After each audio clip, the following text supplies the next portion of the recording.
नमस्कार। शोमर तुड़ी एनालिसिस में आपका स्वागत है। अब जो है, जो राहुल गांधी का जो डिमोलिशिंग स्क्वाड है वो मुंबई की तरफ जा रहा है। मुंबई में चुनाव होने वाले हैं बीएमसी के, बृहन मुंबई म्युनिसिपल कॉर्पोरेशन। तो अब उसका जो बुलडोजर है अब वो वहां चलेगा। इससे पहले कि मैं इस पर विशेष विश्लेषण करूं, आपसे निवेदन, आप मेरे इस चैनल को सब्सक्राइब करेगा, शेयर कीजिएगा और कमेंट करेगा। एक्चुअली क्या है, मैं बार बार अपने लोगों से कहता हूं कि जो हम लोग राष्ट्रवादी हैं, सनातनी हैं, तो उनको थोड़ा सपोर्ट करेगा। और सपोर्ट के लिए सिर्फ एक ही चीज़ है कि आप इसको देखिएगा, चैनल को देखिएगा, सब्सक्राइब करेगा, शेयर कीजिएगा, कमेंट कीजिएगा। क्योंकि ये नैरेटिव की वार है। ये इस देश में जो है गलत चीज़ें बहुत चल रही हैं, और क्योंकि वो जो भी चलती है वो मीडिया के थ्रू चलती है, तो उसका काट करने के लिए कोई ना कोई होना चाहिए। और बहुत से लोग हैं, हम जैसे सनातनी लोग बहुत हैं, जो सनातन को डिमीन किया जाता है, जिनके खिलाफ एक वो चलाया जाता है। और जो आपने देखा होगा कि बहुत से लोग जो है राष्ट्र विरोधी बातें करते हैं, उसको प्रश्रय देते हैं। अभी आपने देखा बम ब्लास्टिंग जो हुई होगी, तो उसमें जो है कवर फायरिंग देने के लिए बहुत से लोग आ गए। तो इन सबको रोकने के लिए छोटे छोटे सही, मेरे तो रिपोर्ट करते करते मेरा चैनल बहुत छोटा हो गया। पहले मिडिल उसका था, चलो काफी थोड़ा बहुत है, लेकिन उसके बाद से जब हम अपनी बात रखते हैं तो आप लोग तो देखते नहीं है, और जो विपक्ष वाले हैं वो रिपोर्टिंग कर देते हैं। तो खैर, तो आपसे निवेदन, आप मेरे चैनल को सब्सक्राइब करिएगा, शेयर कीजिएगा और कमेंट करिएगा। धन्यवाद। तो मैं आपको बता रहा हूं कि क्या हो रहा है। बिहार में हो गया। बिहार में क्या हुआ, राहुल गांधी के बुलडोजर ने जो तेजस्वी यादव है उसके महल को ध्वस्त कर दिया। बेचारा पिछली बार 77 सीट लेके आया था और सबसे बड़ी पार्टी के रूप में था। लेकिन हुआ क्या, यहाँ इन्होंने जो है, अब जितने भी भी थोड़ा बहुत पढ़े लिखे समझदार लोग इस बात को जानते किस ढंग से यहाँ पर किया गया, किस ढंग से जो है बिहार की राजनीति हुई चुनाव के दौरान। एक तो वो वोट चोरी का अपना लगाता रहा, जबकि जनता को पता है वोट चोरी जैसे कोई बात नहीं, क्योंकि सारे वोट दे रहे। अगर हाँ उनके वोट ना होते तो कोई बात भी थी, और जिनका नाम कटा, अगर वहां नाम कटे होते तो अपना नाम जुड़वा सकते थे। लेकिन ऐसा कुछ नहीं हुआ।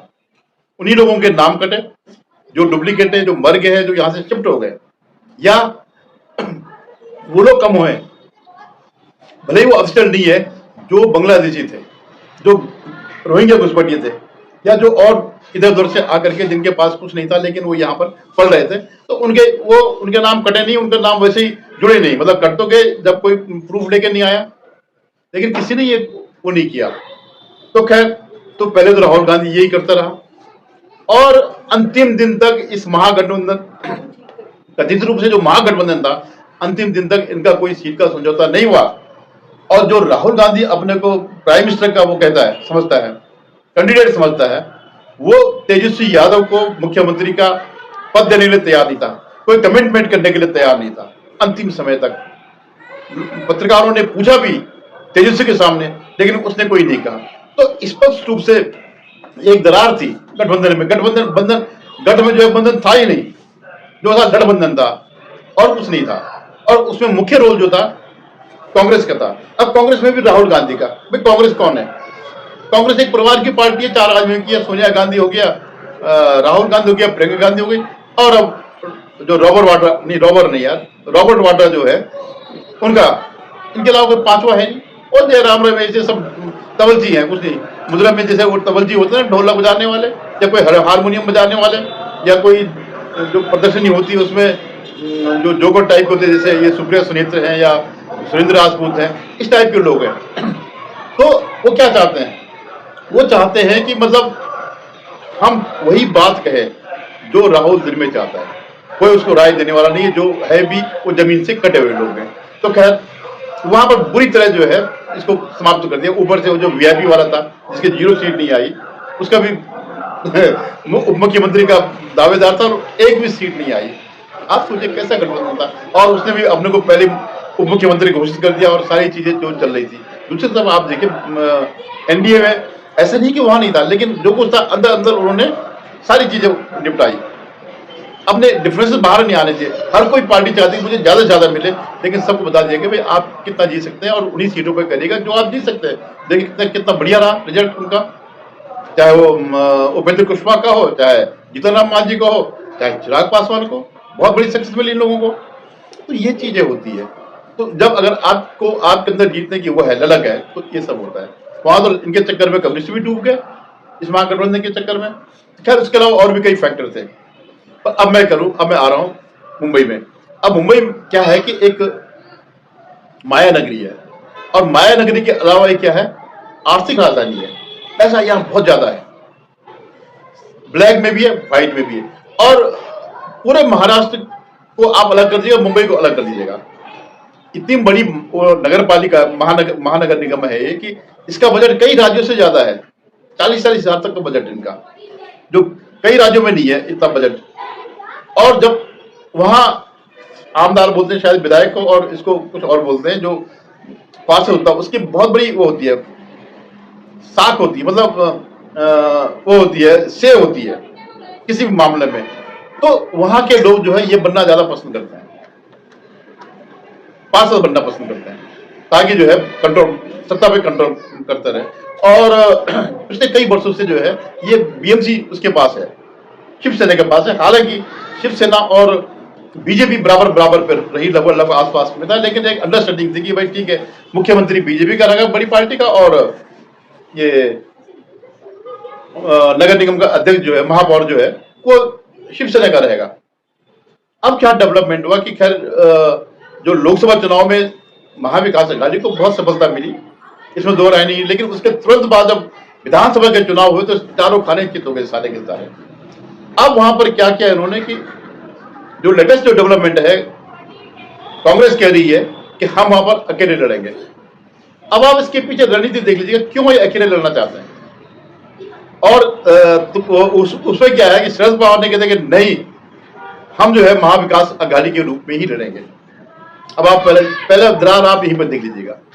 हालांकि मुंबई में जो है शरद पवार का कोई बहुत ज्यादा स्टेक नहीं है, लेकिन क्योंकि एक सीनियर नेता है वो, अभी भी हार के बावजूद, तो वो उनका इच्छा होती है ये सब कहने की, और थोड़ा बहुत लोग सुनते भी है। ये नहीं है कि सब कुछ उन्हीं की चलती है, वो चाहने के कहीं नहीं है, कहीं कभी भी अब इंडिपेंडेंटली वो कभी भी सत्ता में नहीं आए। जब भी आए कांग्रेस के साथ गठबंधन करके ही सत्ता में आए, और कांग्रेस से टूट के ही आए थे। और जिस मुद्दे पर आए थे, विदेशी महिला के मुद्दे पे, वो सब उन्होंने ताक पर रख दिया कि सत्ता सबसे बड़ी जो है सत्ता है। तो जो ये है शिवसेना उद्धव ठाकरे की, अब उसका ये अंतिम गढ़ है।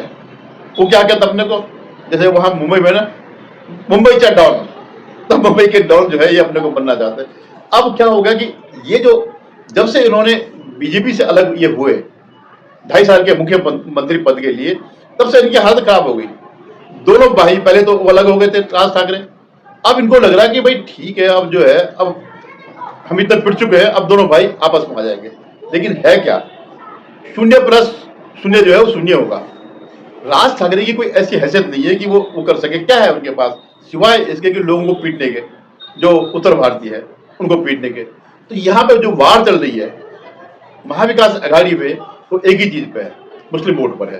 क्योंकि राहुल गांधी चाहते कि मैं पूरे देश में अकेला इसका ये वोट बैंक मेरा हो, मैं अकेला इसका ठेकेदार बनूं।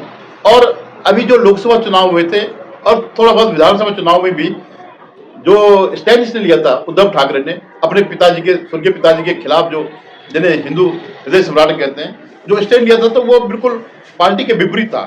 तो जो अभी इन दोनों चुनाव में इनको भर भर करके वोट जो है मुस्लिम समुदाय ने दिया है। अब वो राहुल गांधी का यही है कि भाई अगर हर जगह से हमारे हाथ से अगर ये निकलते गए तो हमारे पास कुछ भी नहीं रह गया। सच में उनके पास कोई भी वोट बैंक नहीं है, एक यही रह गया। अगर होता तो देखिए क्या बुरी हालत हो गई। 6 यहाँ पर आए बिहार में, और बंगाल में 0 पे चल रहे हैं। ऐसे जगह जगह ये पिट रहे हैं, खत्म हो रहे हैं। तो अब उसका एक ही उद्देश्य कि इस पर मुझे कब्जा बनाए रखना है किसी भी तरह से, चाहे ये खत्म हो जाए, विपक्ष खत्म हो जाए, महागठबंधन खत्म हो जाए, या इंडिया अलायंस जो इनका बना था, INDIA अलायंस जो था इनका। अच्छा एक बात मैं बता दूं, ये जितने भी है ना, आप किसी भी नेता से पूछ लो, क्या जो ये INDIA है इसका मतलब क्या हुआ, इसको एब्रिवेट करके दिखा दो कि I का मतलब क्या है, N का मतलब क्या है, D का मतलब क्या है। किसी को पता नहीं, किसी को भी नहीं। इवन अगर आप राहुल गांधी को तो बगैर पर्ची तो कुछ भी नहीं कर सकता, उसको भी नहीं पता होगा। लेकिन क्योंकि थोड़ा उस समय इंटेलेक्चुअल दिखाने थी कि देखिए हमने ऐसा नाम रखा जो इंडिया को रिप्रेजेंट करता हो, लेकिन जो बीच में डॉट डॉट डॉट डॉट आए ना, तो उसने ही जो है इनका वो कर दिया। तो अब वो झगड़ा इस बात का है। अब वहां के जो जब ये कह रहे हैं तो कह भाई देखिए हमारा जो वहां का वर्कर है, जो हमारा कार्यकर्ता है, वो चाहता है कि हम इंडिपेंडेंट लड़े। अरे कोई कार्यकर्ता नहीं है, सब पेड़ वो है, कोई भी नहीं है। तो लेकिन उसकी इच्छा यही है कि मैं किसी भी तरह से जो है ये मुंबई की जो है हमारे पास वो आ जाए। और इस चक्कर में क्या होना है कि देखिए उद्धव ठाकरे का जो एज ऑन आज जो कहते हैं मराठी बेस है और मुस्लिम बेस है जो इन्होंने नया बनाया, इसके अलावा उत्तर भारत के शिवसेना को नहीं जाएगा और राज ठाकरे की वजह से बिल्कुल भी नहीं जाएगा।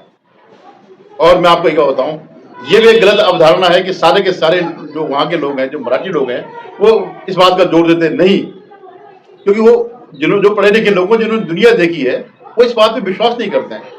हालत तो यहां तक हो रखी है कि अभी एक लड़के ने, जो कि वो मराठी था, और उसने उसको जो है ट्रेन में पीटा गया वो न बोलने के लिए, और उसने उसमें आकर के आत्महत्या कर ली। तो ये पराकाष्ठा है, ये जो है देश और समाज तोड़ने की पराकाष्ठा है। तो अगर राज ठाकरे इसमें आएंगे तो इनके वोट कम ही होंगे, आप ही निश्चित मान के चलेगा। और ये उसका अब वो उद्धव भी समझ चुका है इस बात को कि राहुल गांधी पे कोई फर्क नहीं पड़ना, उनका कुछ यहाँ पर स्टेक पर है नहीं है, जो कुछ फर्क पड़ेगा हम पर पड़ेगा, उन पर पड़ेगा। तो अब देखिएगा क्या होता है। अभी तो उनका रथ, उनकी ट्रेन भी आ रही है, मोदी शाह अल फतह एक्सप्रेस भी आ रही है, जो एक तरफ से फतह करते हुए जा रही है। हालांकि उसका डेस्टिनेशन इस समय बंगाल है, वेस्ट बंगाल है, क्योंकि वहां पे जो है वो करना जरूरी है। लेकिन वाया मुंबई आ रहे हैं, क्योंकि भाई मुंबई माया नगरी है। तो अब फिर वो भी नहीं जाएंगे कि इसके हाथ में ये पड़े उद्धव ठाकरे के। और अब तो संभावना वैसी लिस्ट हो गई है, जब से इन्होंने कहा कि हम अलग लड़ेंगे दोनों ने। धन्यवाद। अभी बहुत जल्दी होने वाले हैं सारे चुनाव, उससे पहले, बंगाल से पहले अब यही सबसे बड़ा वो है। और इसमें क्या होता वो आप देख लीजिएगा, देखते रहिएगा। लेकिन इतना पक्का है कि ये दोनों डूब जाएंगे, उद्धव ठाकरे भी डूब जाएगा और राहुल गांधी तो कोई फर्क ही नहीं पड़ता। वो तो अपना एक तरफ से जो है सबको ध्वस्त करते जा रहा है। उसका जो बुलडोजर चल रहा है महाराष्ट्र से लेकर के हरियाणा, बिहार, झारखंड, JNK, सब जगह से चलते चलते अब वो यहाँ पहुंच गया मुंबई में।